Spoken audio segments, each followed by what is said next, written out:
Hello, welcome to Hard Refresh, the official podcast of State of Social 2025.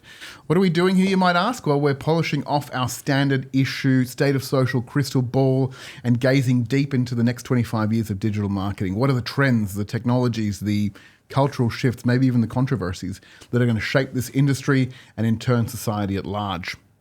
My name is Andrés López-Varela. You can call me ALV. Everybody does. And today we are recording on the traditional lands of the Whadjuk Noongar people live at State of Social 2025. And today we're going to do a hard refresh on advertising. Advertising's focus is fragmenting, and maybe faster than it has in the last 25 years. By 2030, budgets will spread so thinly across retail media, video on demand, social, digital, out of home, all these channels and more. But audiences, are they more likely to burrow down further into their niche communities? The craft tension is real. Performance machines are optimizing, buying, yes, but big brand ads still create meaning and memory. So can those mass moments that advertising relies on survive this tension? Can good creative travel across potentially hundreds of channels without becoming cut down mush? And what will count as proof that brand work actually works when all the old school channels and tools don't even exist anymore? Joining me in the studio is Amber Martin, the founding partner at creative advertising agency Hypnosis. Welcome, Amber. How are you? I'm great. Thanks for having me. Thank you for the handful of nodes you gave me just before the start. No problem. Dean Hunt, the founding creative partner at Chapter, a strategic and creative agency. Great to have you here too, Dean. Thank you for having me. Thank you. And Mike Drysdale, creative strategist and also the chief mystery officer at Folklore, a tabletop entertainment company. Mike, welcome to the show. The least serious title on the table. Yeah, well, it's good to be here. I don't know. It's mysterious, right? I like that. I want a title like with mystery or something like that. So does that mean that your official car is the mystery machine? Let's go with that. Yeah, good, great. Excellent. Ruby, Roo. All right, are you guys ready? Let's do it. All right. Let's do a hard refresh. Okay, let's zoom in first and look at the last 2 years as sort of a jumping off point for the future. I want you each to tell me what you think is the single shift in advertising that you would bank on being around for the next 5 to 10 years. Like what's baked in, Amber? I think the power of creativity. So I think you've talked a lot at the beginning of the intro about fragmentation and different channels and split budgets and performance versus brand. And I think the one thing that is going to jump the fence, leap, and make all of that stuff make sense is a good creative idea, or a big idea, a big thought that helps to build a brand. Okay, great. Dean? I'm going to go with brand platforms. I think brand platforms are back. Yep. The evidence seems to be coming in. You know, we've had fragmented mediums have been around for a while. There's going to be more of them, but the ones we've been able to analyse and look at, the data has revealed that we probably need to shift back to respecting long-term thinking, solid brand platforms, simplicity, and the foundation of those platforms being really good human insight, storytelling. I sort of feel like we've come full circle. Some of the best work being done in the world at the moment feels a bit 90s to me in a good way. Yeah. So I hope that holds together the next few years. Hopefully without parachute pants then. Well, Maybe? let's be open-minded. Yeah, okay. Mike, what do you think is that structural change? I think the danger here is that we're all going to say almost exactly the same thing. So I'm going to take a different angle on it. I think the kind of trend that I have been seeing in agencies that I think is going to continue is agencies telling everybody that they are out of the output game, that they do not sell graphics and print ads and TVCs and things like that, and that they want to elevate to a we rephrase your problem. We reframe your problem. We create more innovative and more creative solutions by thinking at a level above. And I think that that's an existential thing. I think that agencies are going in that direction because it is a race to the bottom. If you believe that you're in the output business, all of those things get commodified to within an inch of their life, particularly when we're in the world of AI, where everybody says all those skills that you cultivated and you worked so hard for so long, and a computer can do it in an instant. Now, I know that we all disagree on this table that a computer can do it in an instant, but it certainly seems like it's heading in that direction, right? And so these agencies are saying, we're not in the output business anymore. We're C-level executive strategy thinking, etc., work with you on brand platforms that'll last 20 plus years. But I think that's true, isn't it? Though, like ultimately, agencies do need to get out of the output game, because that is all the automation, all the AI stuff, all of that can be delivered. The systems and the processes, all of that can be delivered by AI. So if you're not in that room and if you're not having those like bigger picture conversations, then I do think you have shortchanged your value. So I agree with you, but I think it is true if you're not positioning yourself in that way and you're not having those conversations. I think it's a really challenging place for an agency to be. Yeah. It's I think it's easier for us as well with our lofty senior titles to take that space. Yeah. I think it's, I remember we looked out at the agency and saw a room full of 20 to 40-year-olds that have a much, much bigger concern moving forward. And partly as leadership and senior roles, we need to make sure we're creating an environment that they can all thrive and have a career too. Yeah, absolutely. Yeah. One thing that seems to sort of, sometimes has a solid future, sometimes it seems like it's on the ropes, is, the big brand ad as a moment, as sort of, with that mythology that moment can kind of galvanize a community around a particular idea or a particular brand as well. Dean, give us some kind of real talk. We've got all these verticals. We've got carousels, we've got skippable ads, we've got feeds within feeds. Do these same brand ads have a future, or are they just kind of expensive nostalgia when there's so many channels and there's less kind of communal moments? Yeah, one thing to look at it is it's all a screen, right? Yeah. 99.9% of the work that we do is words and pictures within a square box. And I'm a proud simpleton. So whether the screen is on your phone or it's a cinema or whether it's at home or whatever, it's still essentially the same thing. So, but to your answer, like the role of an emotive brand ad that is traditionally seen on television, and we're seeing some brands really leaning into this. Common is doing it great. Bear Meets Eagle out of Sydney, the Telstra work, and all the tech platforms that have gone to TV because they have all the data. So there's still a role for TV, particularly or screen, pre-rolls, etc. And the ability to tell those stories at a premium crafted level, filmmaker level, is what is going to connect emotionally. So there's been a huge lack of craft because of the ability to churn stuff cheaply and quickly. And the people looking to craft again and respecting storytelling will probably work best.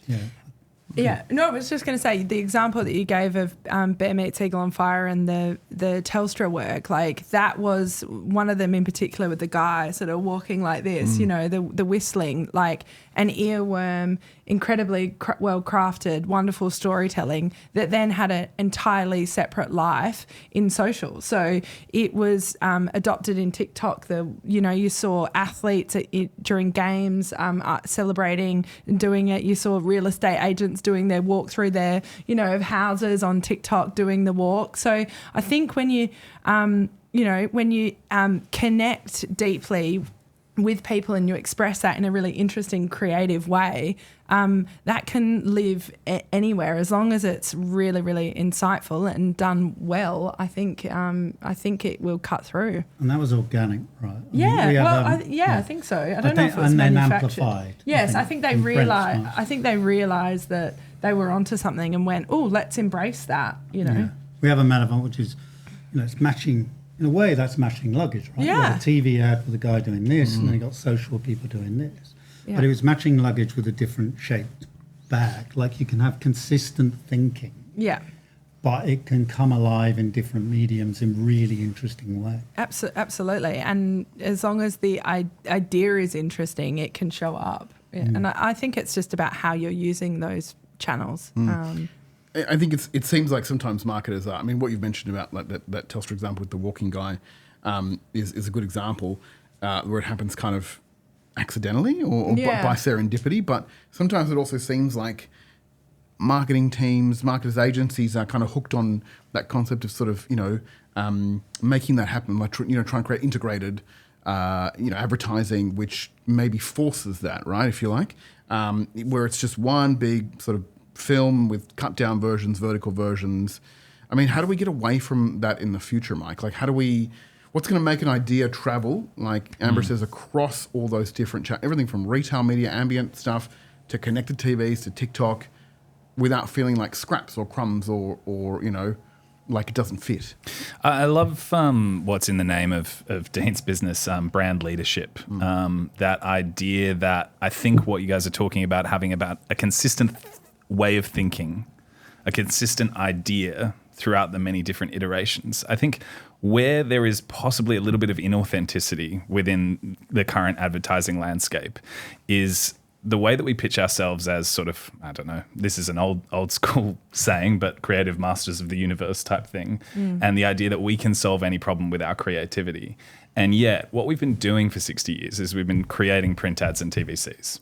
That's where our craft has been focused. That's where people have been learning and training themselves to within an inch of their lives. These days, the conventions that are used on the platforms that are used are so incredibly and wildly different from those two particular types of content. And yet, the people that are leading these creative masters of the universe, we can change any idea into any platform, into anything. I still think majoritively they're speaking through those prisms. And I think that the key is that if you are going to do brand leadership and if you are going to do thought leadership and you're going to do it on these platforms, you have to have a more flexible idea about what brand is and where it can change and evolve and how drastically it can change depending on the platform. And leaning into this idea of neo-genre on places like TikTok, on places like Instagram, on places like YouTube, etc., and embracing and understanding the conventions of those neo-genres as well as you understand print and TVC. And connecting them. So I'm kind of obsessed with loops at the moment. Yeah. And how that's all interconnected, and the idea of having agencies that do a separate role or ways of thinking that are separate for separate mediums. And when you think about how they connect together in some way, then it opens up a world of opportunities. Can I just add one on, because while I forget, I lose my memory quickly. But, I think craft is the real thing. So I was, not happy jam. Why did not happy jam, 3 little words, connect with people on such a level? Simples for a certain thing. And what you tend to see is they're just really well-crafted nuances within communication. The actor, the writing and the actor and the director brought it together to create something really memorable. So if we get a bit obsessed with craft and less obsessed with orchestrating what we want, like you focus on the work, then you're more likely to get what you want. Is there room though for advertising to do that when the marketing teams are saying, we love what you're doing, but we just need it on the 827 channels, though, Dean. Focus is important, right? Yeah. And simplicity. And trusting the specialists in the different spaces and choosing a lane and not necessarily having to do every single one of them. I know if you've got pressure from a client to do every single one of them, then, you have to have that conversation. You have to navigate that situation. Amber was making great points about having hard conversations today. And it's just like, convince them. That's the answer. Yeah, totally. Go into a room and sit down and have a tough conversation and bring the evidence. I think there is plenty of evidence that suggests that like craft and emotion and storytelling and all of those things that come from a classic advertising perspective actually does work and moves the needle when it comes to delivering results for clients. And ultimately, what we're in the business of is helping our clients build brands and have successful, measurable impact on whatever they're trying to do, whether it's move more product or whether it's, create a really powerful internal, culture so that their business thrives. All of this stuff is actually brand and branding. And I think it's really important. And I think you can get caught up in the minutiae of the outputs versus making sure that actually if you've got that North Star, that big creative vision or brand platform as Dean's calling it, that's what will help move you through. So I'm less worried about the 584 formats. I think you can deliver those and you can do them, but you can also have a tough conversation around, well, actually, is that performance marketing actually delivering, or are you just a bit addicted to the data that you've got from your performance agency? And, I think you can hold both of those things are true, the long and the short of it, Byron Sharp. It's the and in that, the long and the short, not one or the other. And I think they're doing different things, but both building the brand. You can do a lot, right? But actually a really good starting point is outdoor. If you want to make a really good content video, start with an outdoor, because then at least your idea is so simple and so clear. Yeah. Anything that the tech can bring to it can just add to it. Sure. But the simple story, so guy doing this, easy to copy. Multiple scene ad with multiple proof points and a voiceover. No one's copying that on TikTok, right? So again, simplicity is actually the real key to releasing the potential across multiple platforms. So get your core idea thought. That's my advice. Before you do great TikTok videos and content strategies and all that, distill your idea in an outdoor poster, which is still the purest form of advertising. And I've taken great joy in seeing the rise of outdoor. Yeah, it is one of the few trap medium. Like, it's been awesome. That's educating our whole industry, I think. Yeah, I think so.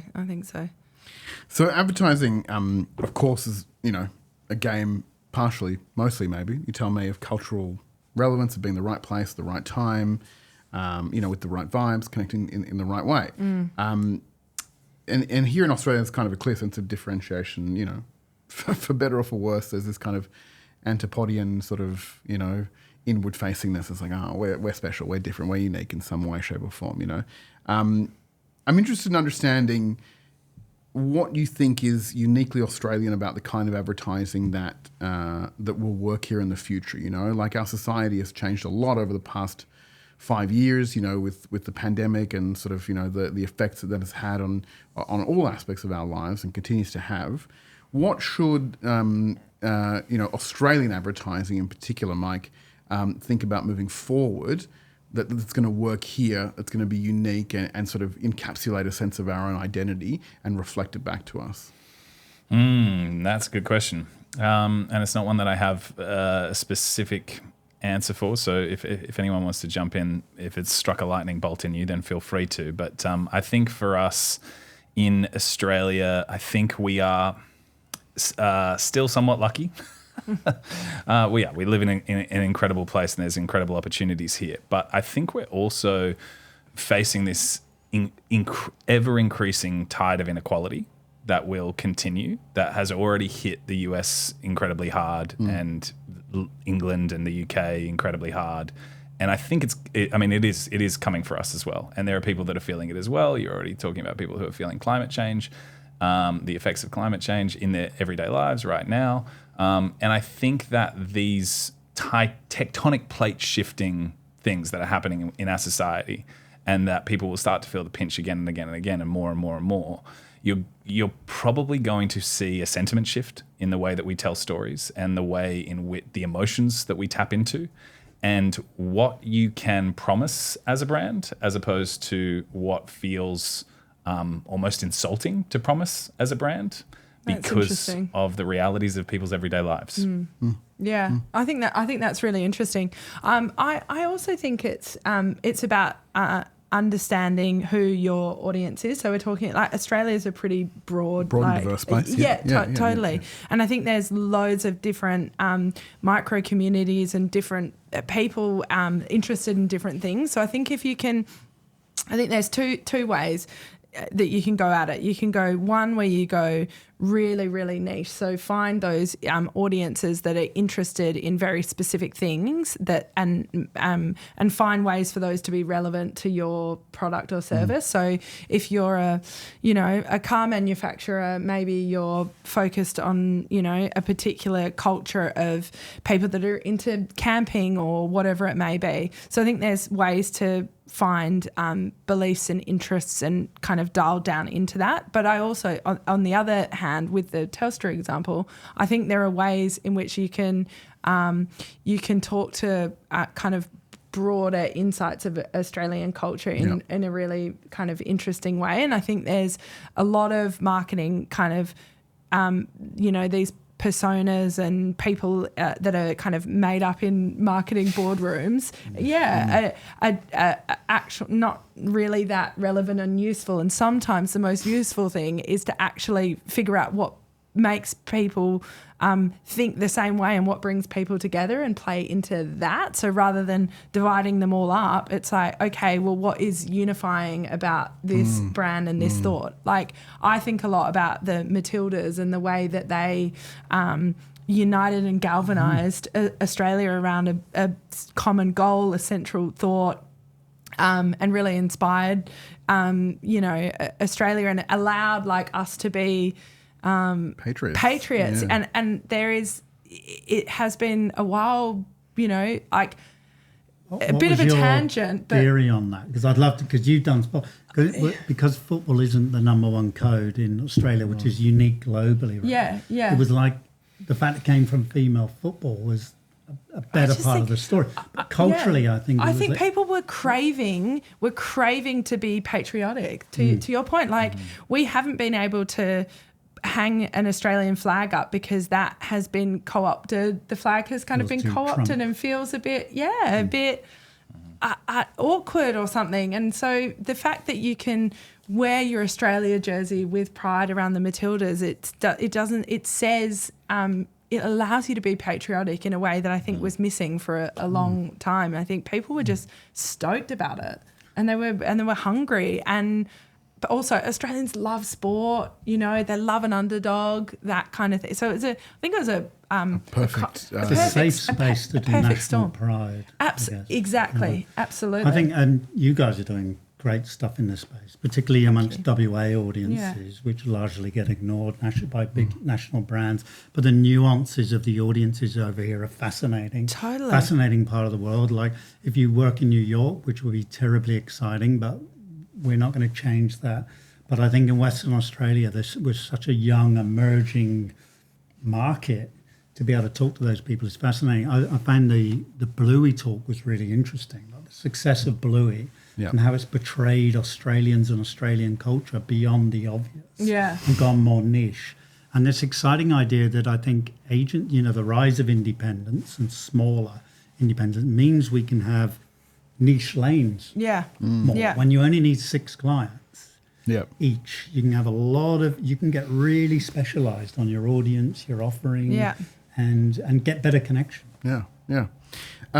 So I think it sounds like, obviously we're saying, as we move forward and, despite the fragmentation, despite the challenges that, this chronic onlineness brings for this discipline, that there is still, a large opportunity to attract attention in new and different ways, but also some of the traditional ways that might work as well. But it has to, advertising has to work hand in glove with culture, is what I'm hearing. That there's a degree of, in some way, it needs to not just be like, oh, that's culture and then let's follow it, but it needs to be a part of it, be adjacent, be sort of holding hands with it in a way. Will advertising still have the power to lead culture in like 10 or 15 years, though, with the realities of the, chronic online condition of humans, particularly younger ones? I think so. I think as long as the industry kind of gets out of its own way, I think a lot of the indies have done that really, really well. A lot of the network agencies are starting to realise that they need to,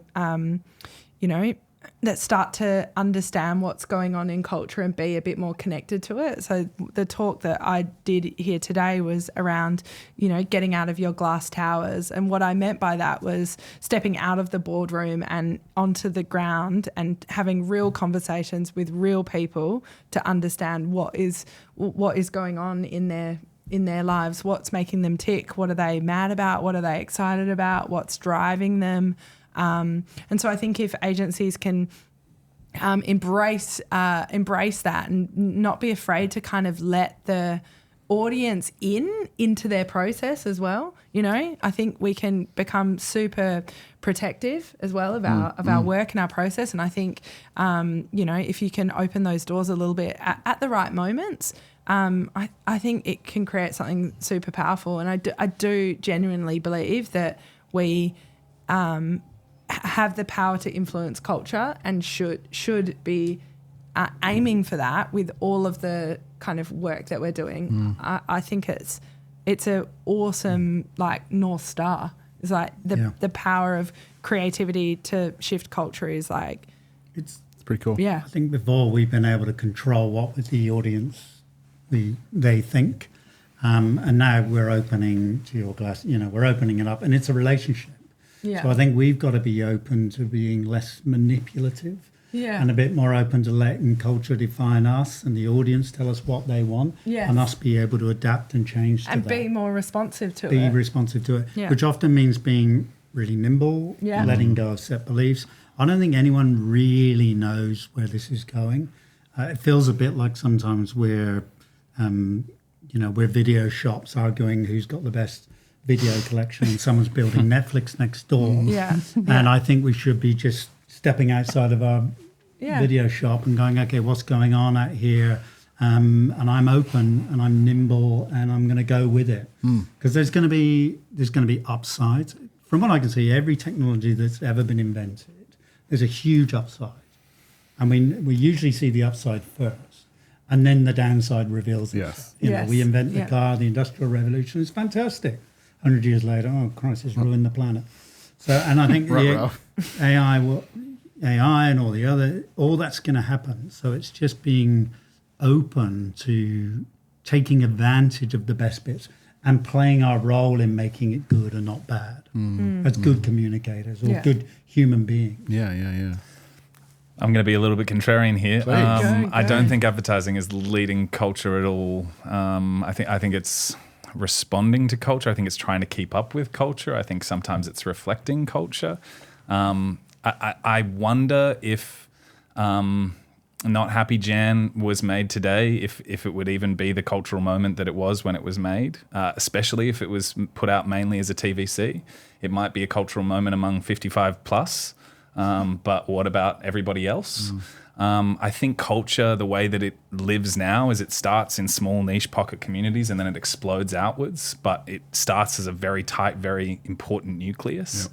Eugene, who's doing the closing keynote for State of Social this year, had this great video that he talked about recently about one of the behavioral trends that he's seen with millennials is that because we've been kept out of the housing market, we've become aspirational for smaller and smaller things. And so this idea of little treat culture has become a massive thing for millennials and Gen Z.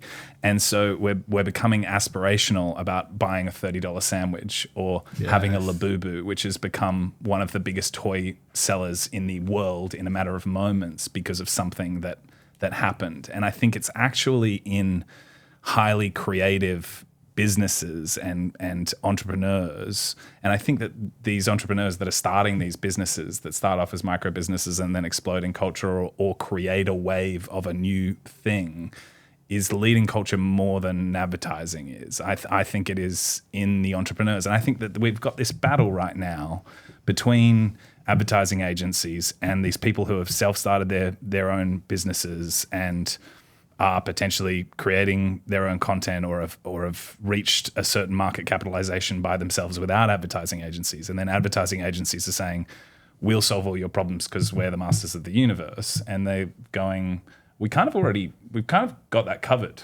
We're doing that internally, which is, what we heard from somebody yesterday. No, I was from Tyler from the Empire State Building was one of the first things that happened with the Empire State Building when he came on board. There was an agency of note that was taking care of their socials and he brought it in-house.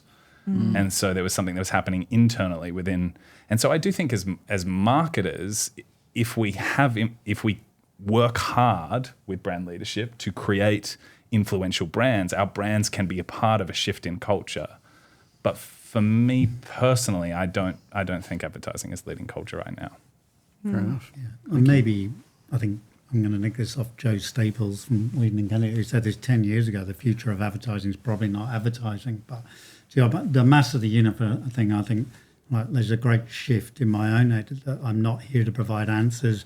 I might have a skill set and some experience that might help us guide all together through this new world that we're in.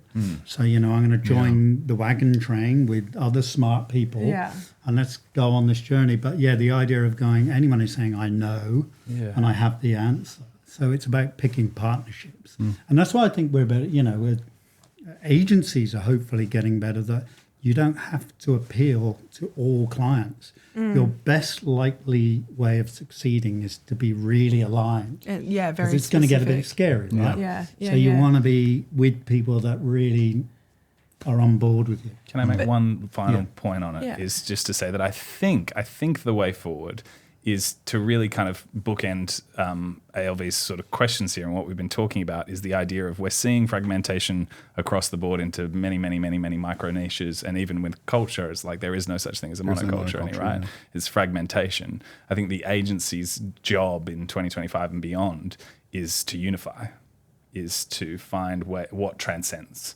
And through great communication and through ideas that have the potential to transcend.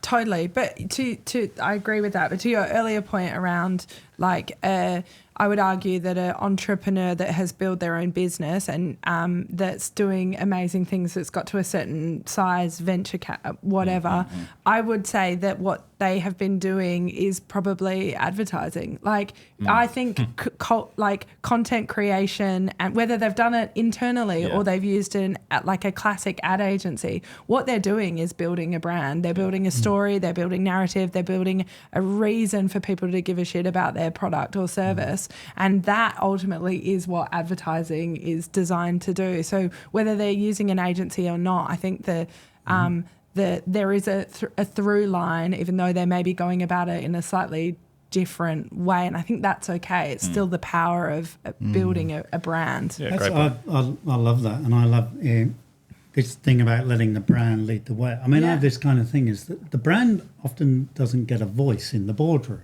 Right, so I like to imagine that the brand's there in the boardroom, and the brand's more important than the CEO. You think legacy brands, Steve Jobs is gone, but the brand still exists. Like, if you're building a brand to last beyond yourself, you're thinking long term. But if you give the brand a voice, and where I'm getting at is, I think we love defining it. Advertising agency, brand is business. Essentially, I think everyone's saying more it's businesses run by CMOs.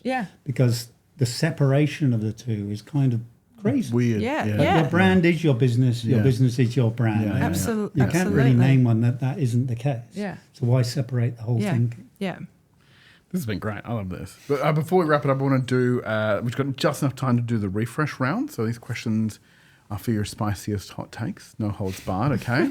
Not that it hasn't been spicy so far. I think I know what the answer to this first question is going to be based on this crowd. In 2050, will brands as we know them now still exist, or have we kind of hit refresh and come up with a new definition of that?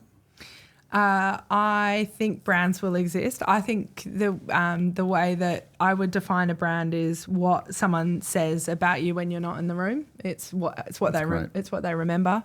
It's how they talk about you, and so I think how brands show up might be different. How they reflect, how they exist in the world might be different. But I think that the core of it will be the same. That's good. I love that definition, actually. That's really good.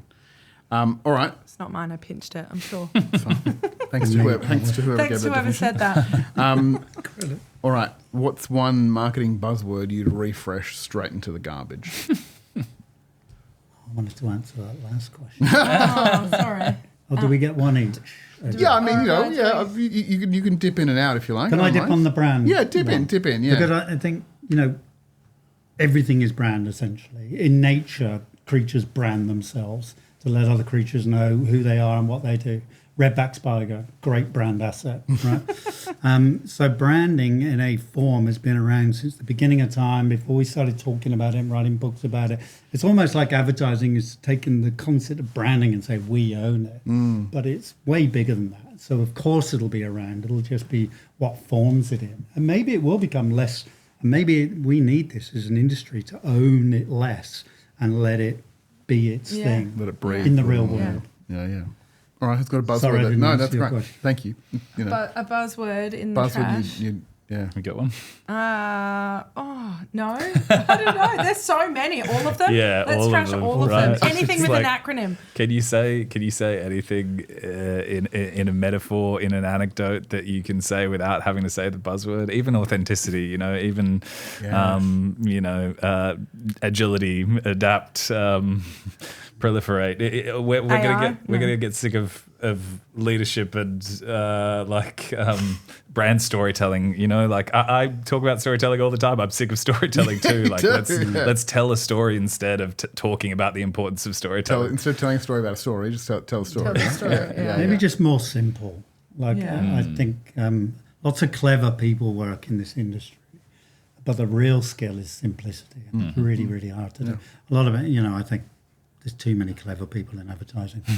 Doing a load of some mild lobotomies here and there. Yes. Okay. So Dean's pushing for more dumb people in advertising. I think I have. Am I going to regret that? Maybe. Well, then maybe the next question's going to be interesting then. All right. If AI got a chance to refresh your job description, what would it throw out? What would it say? You don't need to do this anymore.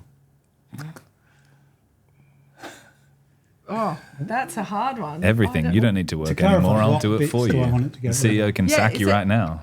Is it what it would automatically choose, or what would I it- would want it to get rid of? What do you think it would choose and go, oh, you don't need this anymore? I don't know. It probably just helped me with all my finances. It Yeah, probably helped So me many with people have invoicing. said that. Really? So I'm many like- people have said the invoicing and the admin. Well, of course. It's not coming for that, let me tell you. formatting, Yeah. Formatting, presentations. Formatting, yeah. That would Although be I've tried it and amazing. it's doing a shit job at that. I'll do Well, that so much. so Yeah. far it'll get better, I think. I hope so. I hope Yeah. so. But invoicing, fix my invoicing, please. Yeah. You heard it here first. If you could refresh the internet for the better, which one channel or platform would you get rid of? Oh, Discord? No, I don't know. wow, That's mean that's- to the Discord people. No, but that's interesting. Why? Oh, I just think it can be pretty spicy in Discord. Sure. I mean, Facebook can be pretty spicy, right? That's true. Yeah. That's true. Those Facebook neighborhood groups can be brutal. Yeah, that's true. Maybe it's not getting rid of anything. Maybe it's making people feel more accountable to what they're saying online. Oh, So, yes, please. if you wouldn't say it to a person face to face, why would you Why say would you it? say it behind a Yeah, keyboard? Yeah. yeah. I like that. That's I know. much better. Maybe. That's a Yeah, great yeah. answer. Yeah. Probably not the platform. It's the It's rules the- of engagement. Yeah, and how Yeah, Anonymity. anonymous Yeah. You're right. profiles. You don't Anonymous insult people profiles, in yeah. pubs because Well, you you might just- get hit in the face. Like a glass. and it's yeah. rude, and you I was wouldn't. going to put a spin on it as well. I'm just going to throw this one out there because it is spicy. I'll delete broadcast news. Yeah. Broadcast news specifically. Yeah, news overall. I've is spent I've spent more time with my parents recently, and I see the way in which every single day religiously about 3 different versions of the news is on the TV, and I can't be around it. It's so depressing. Yeah.